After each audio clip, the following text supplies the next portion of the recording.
Well, Super Bowl 49 is set. It's the Patriots versus the Seahawks in Arizona. Hello, and thanks for joining us today. I'm Maria Serrao. We are here today at beautiful Trump National, and we're going to get you caught up on all sports in Los Angeles, and we're going to talk some Super Bowl as well, of course.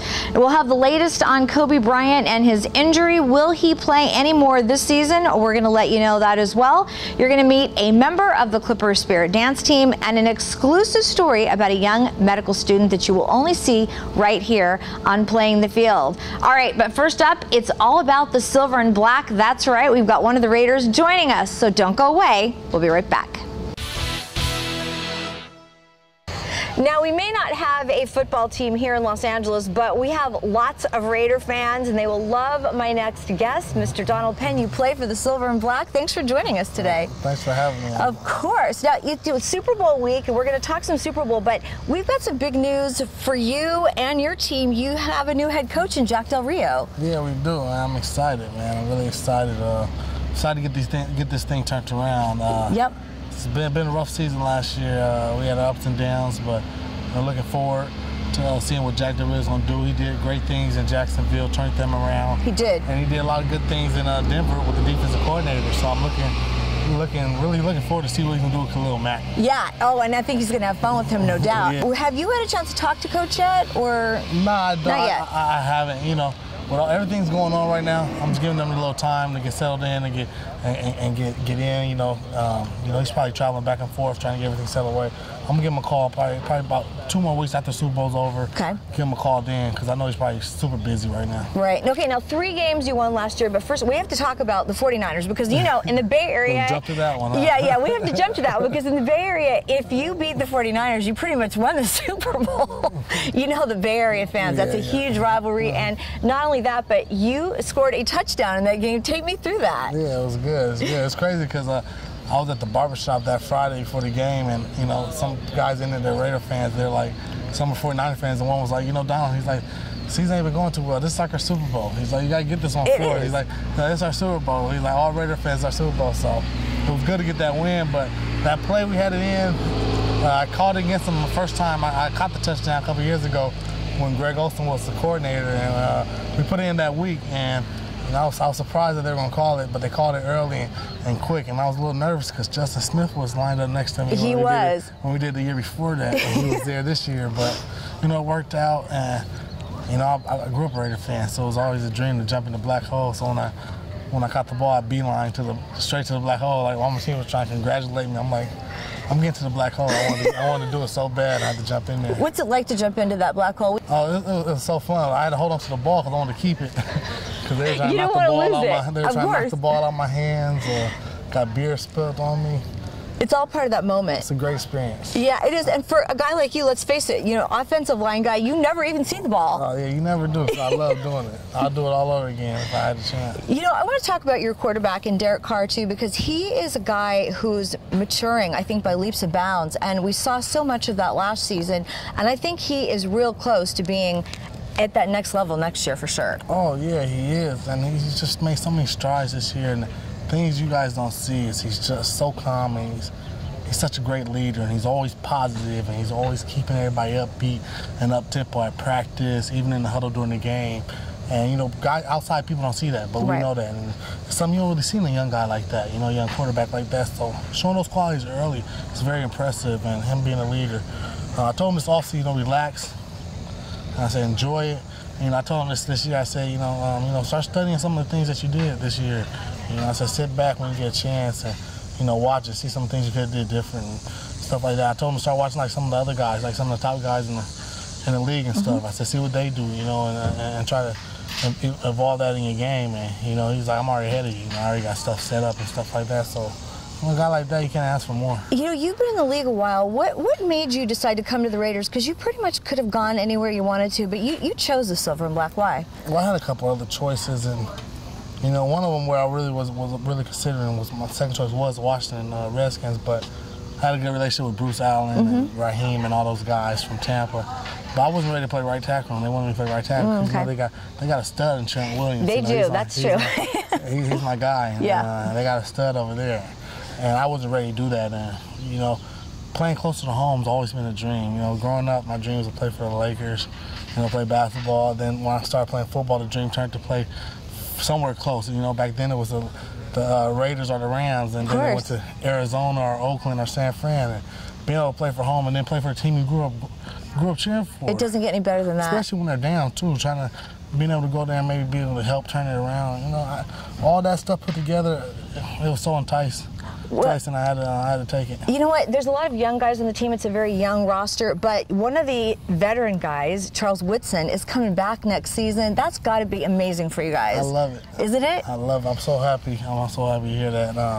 You know, I found out a couple days ago, and I'm happy to hear that.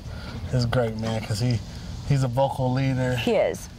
Even when he's not a vocal leader, he's a leader by example and by things he does. You know, just watching him, seeing everything he does. He's a great player, and he's still got a lot in the tank, and I'm happy he's giving it another run. We were actually in Oakland for the Buffalo game, and I talked to him after the game, and I said, you know, what's going to be the deciding factor for you to come back? Because, you know, he had scored an interception in that game. I mean, he was just rocking and rolling, and you could see on his face that he wanted to come back for sure. Yeah, you know, the tough thing was with the way the season was going, with him been playing for so long, been successful for so long. Yep. You know, being an outsider, you look to see if he is going to come back because of that doubt of the losing, going through all that pain and suffering, because losing's tough. You know, nobody likes to lose. I hate losing too.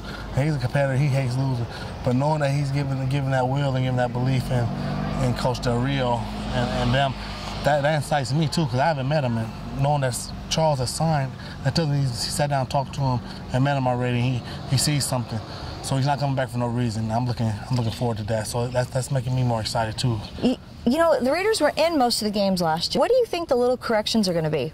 We got to stop beating ourselves. Right. One thing Coach Serrao used to always say, Raiders can't beat the Raiders. And that was a theme last year during the season. You know, we had a lot of things where we beat ourselves. You know, we're being third and long or third and manageable, and we'll get a penalty. Right. And give the offense an easy first down. Or last year we were kind of horrible in short yardage. We'll be in 3rd and 1. We couldn't convert in offense. You know, stuff like that. Little things like that where you're supposed to convert, where you're supposed to stop people. We weren't doing those things, and we were paying for it. Right. You know, Raider fans, so many in Los Angeles since the Raiders were here, you must meet them all the time, but when you go to Oakland and you're actually with the Raider fans, this is an experience all in itself. Talk about that. It's crazy. I was miniature golfing with the family on Saturday, and I saw a Raider fan there. I took a picture with him and stuff, but I wish some people were there when we played against San Fran. Oh, yes. That was Raider Stadium and Raider Nation at its best and at its finest. I mean, that stadium was rocking. Absolutely. From the beginning to the end. You know, it was overcast, a little cold, there was a little rain, and they stuck out there. That game, the Kansas City game, really showed what Raider Nation is. Absolutely. Sticking through us with the way the season was going. They were still there, and, you know, we gave them something to cheer about. And those 2 games, I mean, that stadium was crazy. It was electric. You know, I interviewed one of the fans in the Black Hole. In fact, we're going to show that. And what I loved about it is, you know, the guy said that he had been a season ticket holder for 20 years, that he had never missed a game since 1991. I mean, just amazing. But you could see that this is more than just, you know, I love the Raiders. It's a passion for the fans. It really is. Oh, yeah, it is, man. You know, I played in Tampa for 8 years, and they had great fans, you know. They had great fans, but, you know, come out here, it's something different. It really is something different. I can't explain. It's hard to explain, but it's something different, you know, about Raider Nation. I don't know if it's because they've been around for so long. They've been to L.A., back up to the Bay, and, you know, their fans travel with them. But even when we go to our away games, man, you should see. Oh, yeah. Raider fans travel very well. They do. And it's crazy. We go to away games and, you know, so many Raider fans there. Well, I thought it was fun, too, when the Cowboys were here for in August for training camp, and the Raiders, you guys came down for 2 days, and the Cowboy Nation turned into Raider Nation very quickly, which was really fun to see because, like you said, they come out for sure. Yeah, that was real fun, too, when we had that scrimmage. It was real fun because it kind of felt like it was already week 1 of the season. Didn't it was still it? Training camp when we played against Cowboys. It was like, man, we would have had a game against them. It would have been crazy, but You know, that was a good experience. Now, we don't know where the Raiders are going to play next year. For now, it's Oakland. But what are your thoughts if they were to come back to Southern California? Hey, you know, I have my opinion. Of course, we love that. And I'm a little biased because I'm from LA and I grew up out here. Of course. And I would always love to play in LA on the grass where I grew up, and you know, but you know where we play. It's gonna be good. It's gonna be good. It's gonna be real good. Wherever they decide, I'm with it 100%. Good deal. And I love Oakland. Yes. And I enjoyed it this past year. My family enjoyed it. We really liked it. They embraced us very well. Took us in, and you know, the fans are great. But we have Raider fans. They travel. Everywhere. And they go for us. They do. They'll definitely be happy 400 miles south, but wherever you play will be amazing, of course. You know, they're gonna come down here, LA. It'd be nice. It would be nice to see the silver and black. Okay, we'll leave it. I'm not smiling too hard. Yeah, we'll leave it at that. Okay, Super Bowl, of course, this weekend. So we have to ask you, because we love predictions here, who is going to win the big game this weekend, and your thoughts as to why? I think, man, I really don't know. I think it's going to be Seattle. I really don't know. I think it's going to be a great game. I think so too. I think it's going to be a game that's going to go back and forth. It's either going to be a high-scoring game to the end, or it's going to be a tight, neck-and-neck, low-scoring defensive battle to the end. Right. But it's going to go to the end, I think. I think it's going to be neck-and-neck.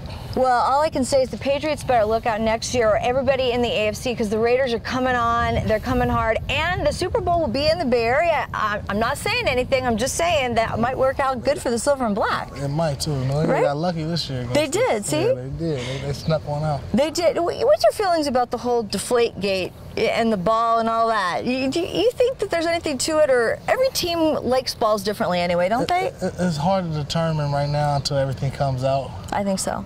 You know, but looking at the game, I don't think it would have affected the game anymore. Yeah, I don't think so. Because at the end of the first half, I think it was neck and neck. Right. And they said the second half, the balls were fine. Yeah, so it kind of. So I really don't think it would have made anything. But I hope it wasn't an issue. I hope it didn't happen. Kind of works itself out. I'm gonna wait to see what happens when it all comes out. You are a true loyal Laker fan. Kobe's out for the rest of the year with the shoulder. He's having surgery tomorrow, actually. So give me your thoughts on that. It's killing me. It's killing me. You know, it's really hurting me, man. I'm a big Kobe fan, and you know, I hope he comes back next year and gives it another shot and plays the whole year. You know, plays the whole year healthy, because it's really sad. You know how the tail end of his career has been going with the injuries and stuff.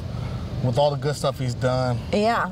You know, but he's a fighter. He's gonna bounce back. He's a warrior, and you remember all the, the championships and the parades in LA, and they got to get back to that. They got to, man. They got to. But knowing the Lakers and their tradition, the family tradition, they're gonna do what it takes. It might take a little time, but they're gonna do what it takes. And you know what? Very loyal fan. He's at the Laker games even now, but they're gonna turn it around, and they'll get back to their winning ways, I'm sure. Exactly. Just like Raider Nation, you guys stick with us. I stick with the Lakers through the thick and the thin. Good times and bad times. That's it. Sticking with the silver and black no matter what. Donald Penn, thank you so much for being with us, and come back anytime, and we're going to talk more Raiders. Thank you.